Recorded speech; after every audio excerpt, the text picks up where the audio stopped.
น้องอาอายลงมือเองในการปฐมนิเทศปีที่7ของเสียงวิหกคนหัวเราะหัวแตกกันวุ่นๆสร้างความสนุกสนานให้กับการปฐมนิเทศมือทบิดของวงสบายดี FC แฟนคลับทุกท่านมาพบมาพ่อกันคลิปนี้มีเรื่องเล่าข้อมูลข่าวสารอีกแล้วท่านผู้ชมนี้บ่ม่มเรื่องเล่าของเสียงวิหกเรื่องเล่าของบอสนกบอสนุและก็บอสน้อยอาอายเอามาฝากเอามาต้อนกันคลิปนี้ท่านผู้ชม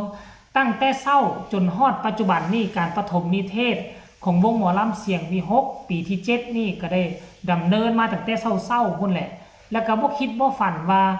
มันจะมีความสนุกสนานแบบนี้และนี่ก็คือเป็นครั้งแรกที่ค่อยได้ฮู้แล้วก็ได้เห็นว่าการปฐมนิเทศนั่นเขาเจ้าเฮ็ดอีหยังแดมีกิจกรรมอีหยังแน่เนาะเป็นต้นแมนคลิปที่ทุกท่านอยากจะได้เห็นในคลิปต่อไปนี่ท่านผู้ชมเอ้ยก็คือมีการมาเฮียนปฐมพยาบาลเบื้องต้น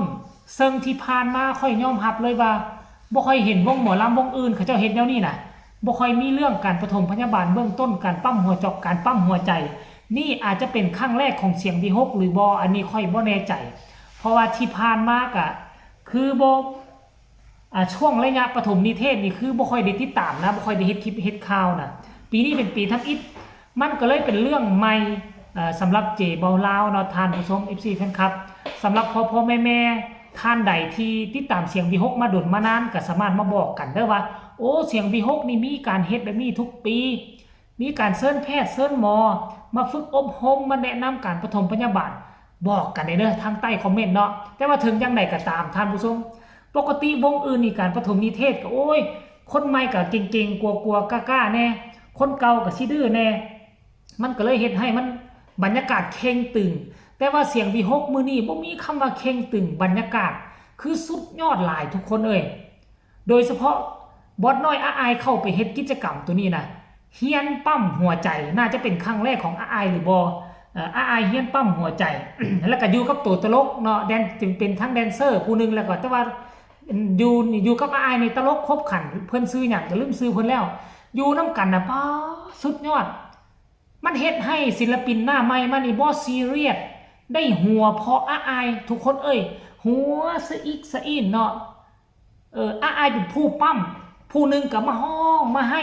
เฮ็ดต่างตีว่าเกิดเหตุตัวจริงมาห้องมาหนหุ่นหั่นเป็นอย่างคือเป็นแล้วนี่เป็นอย่างคือจากไปต่างๆนานามันกลายเป็นซีซั่นอันนึงขึ้นมาเลยโดยที่อาอายบ่ได้เฮ็ดอีหยังมากมายเลยท่านผู้ชมเอ้ยรายละเอียดให้ทุกคนไปส้มคลิปนี้พร้อมๆกันสักก่อนแล้วจังมาพ่อกันในช่วงต่อไปขออนุญาตเจ้าของคลิปเด้อทุกคนเชิญไปชมเลย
รักษา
บ่ทุกคน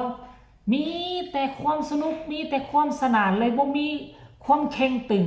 ผู้มาใหม่ก็เห็นบอสน้อยอายเฮ็ดแบบนี้ไปเขาก็ฮู้ว่าแต่ละคนนี่จับโทรศัพท์มือถือมาถ่ายคลิปเอาไว้มาบันทึกเอาไว้เบิ่งแม่ทุกคนเอ้ยแนวนี้มันหายากอีหลีได้ทุกคนหายากอีหลีอีหรอแล้วก็บ่คิดบ่ฝันว่ามัน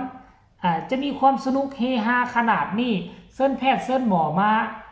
เฮียนปั๊มหัวใจเฮียนเป่าปากได้ไหมน่ะทุกคนเนาะเพราะปั๊มหัวใจ30 บาทเป่าปาก2 บาทคันว่าปั๊ม15 บาทต้องได้เป่า4 บาทมันเป็นแบบนี้เด้อายเป็นผู้ปั๊มหัวใจและอีกคนนึงจักเพิ่นชื่อหยังค่อยจำบ่ได้ละลืมละอีกคนนึงหั่นก็เป็นผู้มาเป่าปากทั้งมายืนทั้งมานั่งให้กำลังใจทั้งห้องทั้งให้ปลุกให้เพิ่นตื่นปลุกให้หุ่นตื่นนะท่านผู้ชมเอ้ยอันนี้ก็คือสีสันการปฐมนิเทศนี่เป็นครั้งแรกในชีวิตของค่อยที่ค่อยได้เบิ่งจริงเบิ่งจังเกี่ยวกับการปฐมนิเทศทั้งนั้นน่ะภาษาลาวเขาจะว่าจังได๋ค่อยก็บ่ฮู้เนาะการปฐมนิเทศนี่คือการฝึกอบรมนั่นแหละฝึกอบรมระยะสั้นคันสิว่าก็ได้อันนี้ก็คือกันแหละมีการ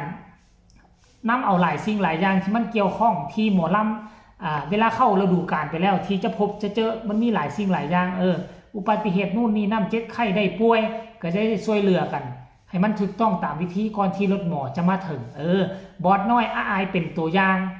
ให้กับศิลปินน้องใหม่ก็โอ้ยหัวแตกกันวุ่นอยู่ท่านผู้ชมเนาะอันนี้คือเรื่องราวที่มันเกิดขึ้นอยู่ในการปฐมนิเทศมือทับอิฐของวงเสียงวีฮกก็ได้นำมาเสนอ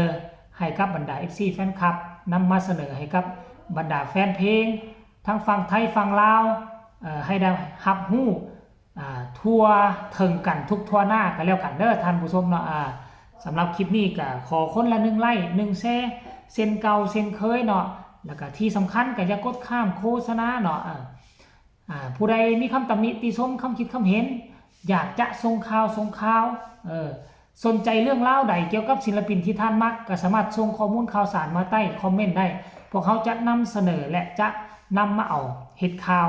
ให้บรรดา FC แฟนคลับทั้งชาวไทยชาวลาวได้รับได้ฮู้